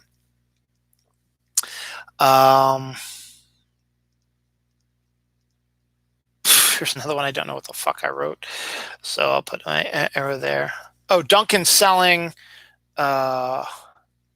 Avocado Toast. That's what it is. So Avocado Toast is now available at Dunkin'. They add a little bit of everything spice on top, which I think is a really good idea. So I'm going to check that out. It's got avocado spread on French bread with some everything topping on it. Why not? Sounds like a great idea. Mountain Dew Violet finally lands in the U.S. I haven't seen it yet, but it's a flavor that's only available in Japan. It is now going to be presently available in the United States. Haven't seen it yet. Again, it's one of those that they said this. We'll see what happens. We'll see where they are. This kind of interesting news. Tomorrow is going to be an interesting day, March 1st. Or if you watch it later on, March 1st, 2021 should be an interesting day because somebody announced that they have some trail cam footage that they believe proves that the extinct Tasmanian tiger is actually back alive. They have, and this was not one of those websites that was like, oh, unexplained mystery or something like that. No, this is a science website. It's like there's these people that say they have definitive proof on trail cam that a Tasmanian tiger is back, that the Tasmanian tiger is back. So they said they would reveal it March 1st, tomorrow, or March 1st, 2021. So we'll see if that actually comes to fruition or not. Netflix acquires the rights to Redwall Books, which I guess is about like mice and stuff like that. I don't really know much about them, but it's going to be, they're going to make, there's 22 of them. They're going to make movies and TV series about them, but it's going to probably be animated since they're like mice that have swords and stuff. So that's pretty cool. DC Comics told Phil Jimenez, who was writing the new 52 book Superwoman, which is a little bit different than normal. It was an alternate reality. Lana Lang, who had the powers of Superman, and an alternate reality, Lois Lane, also who had superpowers, working together in concert as Superwoman, that he needs to write the book to be more appealing to Trump voters, which is absolutely stupid. This book came out, I guess, around the time that Trump was running for elections. We also know that before he left, one of the DC bigwigs was a huge Trump supporter. But this makes no sense because a Trump supporter would not read a book about a superpowered woman, particularly written by a gay guy like Phil Jimenez. So it doesn't quite make sense why they would do that. And in the end, Phil's upset because he had great plans for the series, and because of the way DC ran stuff and their new stuff, he was unable to tell the big story he wanted to tell, and he ended up leaving the series after a while. Halo show will be coming to Paramount Plus, formerly the CBS online show, in 2022. They had the first big ad announcement for that coming out. So 2022, you get your first Halo series.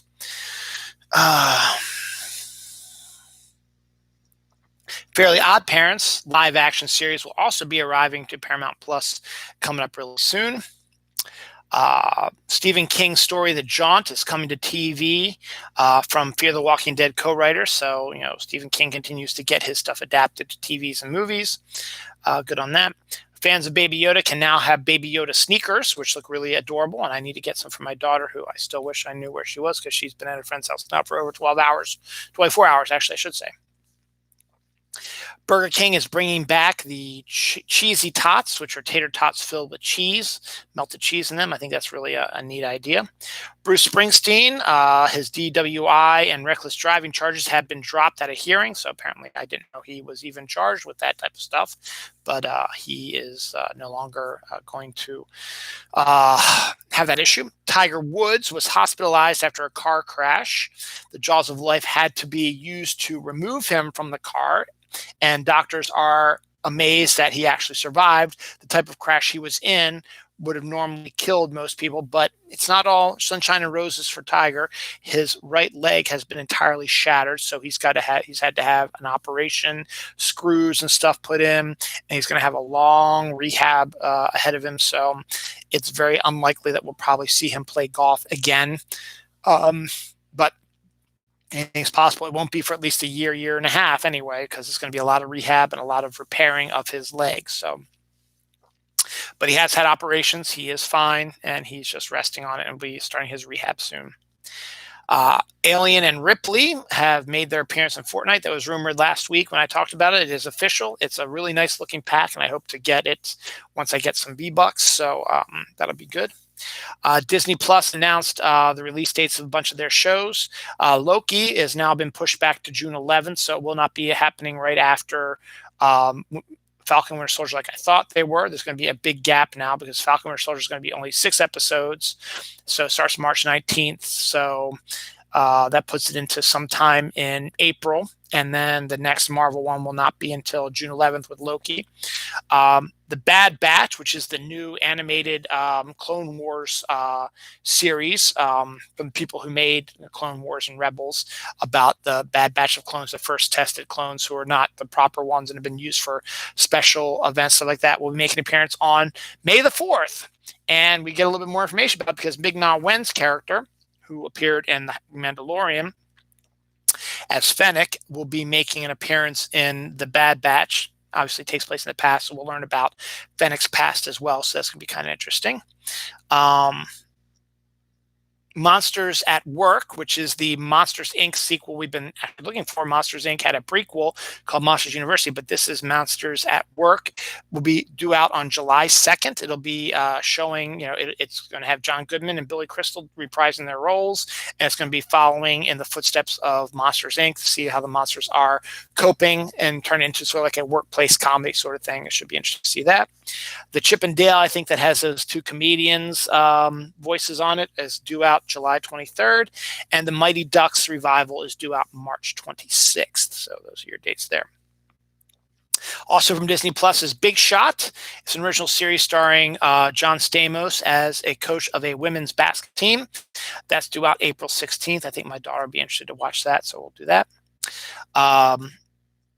Johnson & Johnson's 1-dose vaccine for COVID-19 has been approved for emergency use by the FDA, which means it's a 1-shot dose, does not need to be refrigerated. And they say that because they have so much of it, they might start hitting people who are 18 years of age or older for this. Now, it's not as effective as the other ones are, but it's enough that it'll, protect you. You know what? I really got to go to the bathroom, so no one's going to watch this far anyway. So just give me a second. I'm just going to go to the bathroom. I'll be right back.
Wow, only about a minute. Huh.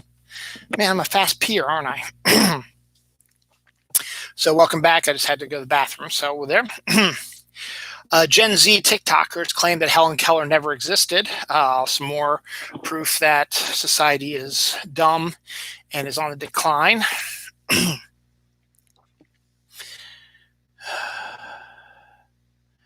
What the hell is this? Oh, okay. Street urchins take on demons in the new Sherlock Holmes series, The Irregulars. The Baker Street Irregulars were a group of young kids who Sherlock Holmes would use periodically in books to go and get information because they were street urchins and they could get into places and overhear things that, without being, thought that they were anything other than street urchins, so they could get some information and bring it back to Sherlock that would help him solve cases, and he'd give them money and food and stuff like that. And they helped him a lot. They decided to take that idea, and instead of them looking for, cases and stuff like that, they put him against the world of demons to get a little bit more supernatural edge to it. So that's pretty cool.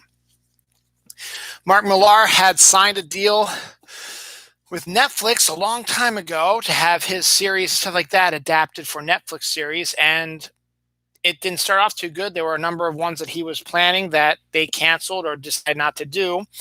The one that he did do is finally going to be getting an appearance in May. Jupiter's Legacy teaser has a May date for the Mark Millar series. So if you've been a reader of the Jupiter Legacy, I don't remember if it's going to be live action or animated, but if you've read Mark Millar's Jupiter Legacy, be aware that in May he will be getting its own series on Netflix. The first one that he has coming from Netflix, even though there have been supposedly all the stuff that he was doing would be coming to Netflix, but that's not true apparently. Shailene Woodley confirms her engagement to Green Bay quarterback Aaron Rodgers. So good for them. Congratulations. A cat mom who had just had some kittens and has been taking care of them decided she also wanted to help take care of some orphan baby squirrels and be their mom as well. So she's taking care of 4 baby squirrels in Crimea.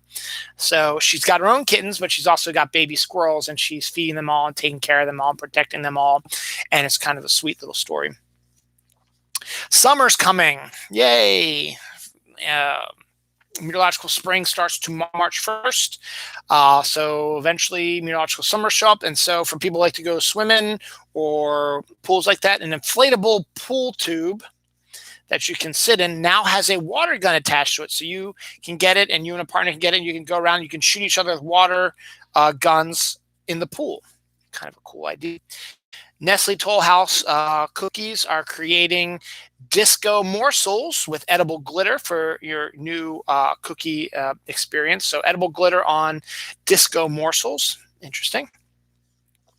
Disney Plus tags Ronald D. Moore, who was the guy behind the new Battlestar Galactica remake, to create a Magic Kingdom TV universe where the park characters come to life. So we'll be seeing a bunch of those series coming out in the next couple years, probably.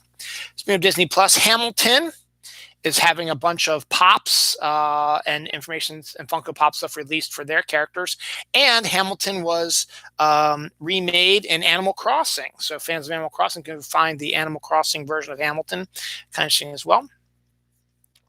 A tropical plant that comes with a pink pineapple can now be bought at Home Depot for your pleasure if you want. So you can get that from Home Depot. Smart Food released this Krispy Kreme flavored popcorn. It tastes like glazed donut popcorn. The DC Universe has decided to recreate their universe again, and this time have created something called the Linear Verse, where Batman, the present-day Batman, first appeared in 1939 and has survived all the way up to 2021 because he's a superhero. And because he's a superhero, time moves more slowly for him, and all the adventures he lived during that period actually happened to him. And there have been changes, and his mind has been changed, and memory's been modified, stuff like that, so he doesn't remember everything, but he never ages. I wish I was kidding. That is their new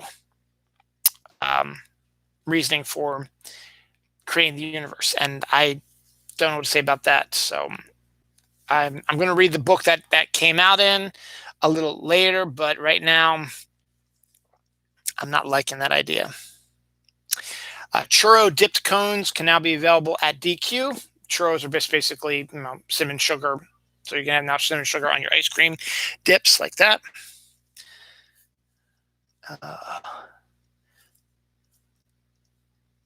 William Joyner and D. Neg are teaming up for an animated version of The Great Gatsby. Since it's now open domain, anybody can do it. They're doing an animated version of The Great Gatsby.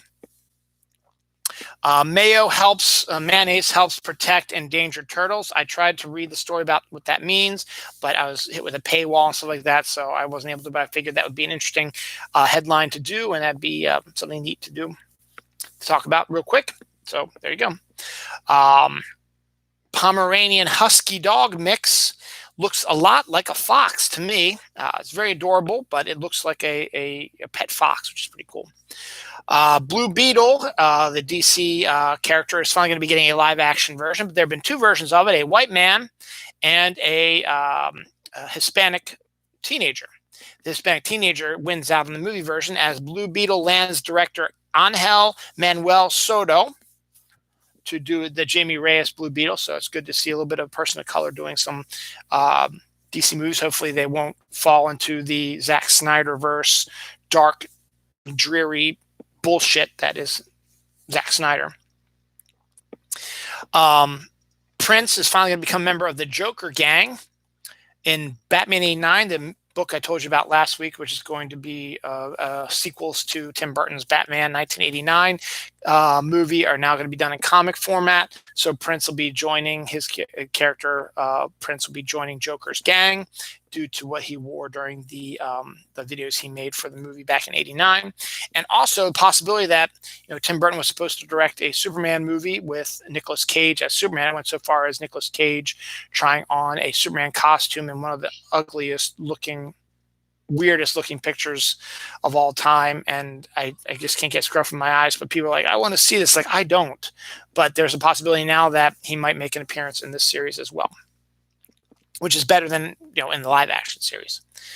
The Nerf nuke fires 80 darts in all directions. 80 darts by the Nerf nuke. That's absolutely insane to do that, but it's a big thing, so it's great.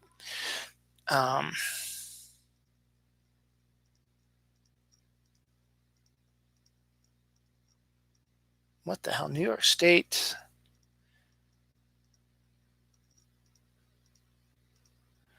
I don't know this one either. So, Australian is surprised to see a giant spider on a traffic light, and they took pictures of it, and it is a massive looking, horrible looking spider.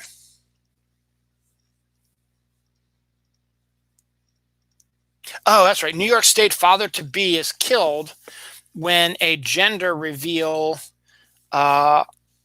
prop explodes and kills him. So that's why gender reveals are awful anyway. But now it's taken the life of somebody, so maybe people will think twice before they do one of these stupid gender reveals. The debates that I really can't get into now because I only got 10 minutes left to do this show. Are Reese's peanut butter eggs better than Reese's peanut butter cups? The short answer is yes, they are. And the main reason why is because Reese's peanut butter eggs are about that big and they're filled with the chocolate and are perfectly balanced, whereas the Reese's peanut butter cups are about that big and they're not as good. So, I mean, they're good, but they don't have, it's a very, brisk bite into the chocolate and peanut butter. The egg itself is a massive amount of chocolate and peanut butter together, and it is so good and is the best of the best. The Tracksuit Mafia has made an appearance in the behind-the-scenes pictures of the Hawkeye series presently being filmed, starring Jeremy Renner and Haley Steinfeld. It's obviously they're going to be doing an adaptation of the Matt Fraction Hawkeye series, and the Tracksuit Mafia is one of the funniest parts of that series, so it'll be fun to see that. Photographer gets a picture of a fish inside a jellyfish, which has never really been seen before and is kind of a weird picture to look at it if you think about it. Speaking of that, a historic half fish, half alligator creature was discovered by a British woman. I guess it was uncovered near her house or whatever, fossil or something like that. So that's a crazy little story. Daft Punk calls it quits after 28 years, apparently, as a band. You can get a beer swimming pool now. Get a swimming pool filled with beer if you like as well. Looks kind of interesting too for your drunken pleasure. Dunkin' Donuts is releasing ice coffee flavored jelly beans just in time for Easter, and Sour Patch Kids are releasing watermelon jelly beans just in time for Easter as well. Demon Slayer teams up with McDonald's Japan for the next Hungry Meal. After the Pokemon stuff, Demon Slayer is going to be taking over the Happy Meal Japan. Kool-Aid candy dippers. I don't know if you've ever seen those candy dippers where you get a bag of like flavored powder and you get the little white, almost chalk-like candy that you suck on that and dip it into the thing and you bite into it and you get the mix of the candy flavor and the flavor of the Kool-Aid, well, of the powder. Well, now the Kool-Aid's doing that with their stuff. They're doing a blue raspberry and cherry powder flavored one. You can get walking sleeping bags now, which is a sleeping bag that is a giant, massive coat that you can walk around, full body suit, I should say, you can walk around in. And then when you're done for the day, you can just fall over and fall asleep. So that's how that is. That should be interesting to see that. Scott Bakula and Dean Stockwell have discussed possibly a Quantum Leap reboot. Nothing serious yet. They're way too old now, I think, to handle it. But they said that Sam is still technically out there, and you can still technically do it. So we'll see, or you could change it up, and we'll see what happens. Deion Sanders, who is now I think a high school football coach, was robbed at gunpoint after leaving his first game as a high school coach. So that was not good. I used to work at Rainforest Cafe, and one of the biggest ones they used to have was in Disneyland out in California, in their main Disneyland main street area. Well, since Rainforest Cafe really doesn't exist that much anymore, they've turned that Rainforest Cafe out in Disneyland into the Star Wars trading post. So you can get all your Star Wars stuff that you see out there and stuff like that. It's kind of cool. Ghostbusters has an incense burner, which looks a lot like their ghost trap. So if you want an incense burner that looks like a ghost trap, so it looks like the ghost trap, and then if you watch the movie, you have the weird smoke that comes out of it. Well, now you have an incense burner that makes it look like that there's a ghost trap inside of it. I think it's kind of cool about that. Two stupid Trump stuff, and then we'll get to the big story of the day. It's the very last story of the week. Trumpers are upset that Hasbro has decided that Mr. Potato Head will now be genderless, and they're freaking out about a toy potato not having a gender.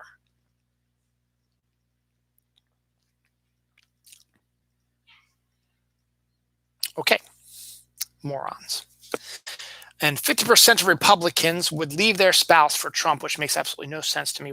A fucking loser. He's a 73, 74, 75-year-old, fat, unhealthy, boisterous, unfunny, uneducated, rude bully. And 50% of Republicans, men and women, would leave their spouse to be with him. And you know what he would fucking say? Fuck off. I don't like either any of you. He doesn't like his base. He just uses them to keep with his power and to get his continual, they want to be with him and worship him like a deity. It doesn't make any fucking sense. These people are fucking morons. Finally, the best story of the day is GoPro has now created a GoPro for your nether region. So now you can do the POV porn your own way now. So you stick the GoPro camera over your dick, and while you're having sex, you can film having sex. So you get close-ups of the thrusting and of your partner wherever you're doing it, and you can pull back and you can make your own homemade porn with GoPro now. I just think it's a pretty cool idea. Of course you do. All right, man. That's it for February. So we are done with February. Next week will be March, and we will be discussing whatever comes our way this week. So take care, guys, and be safe.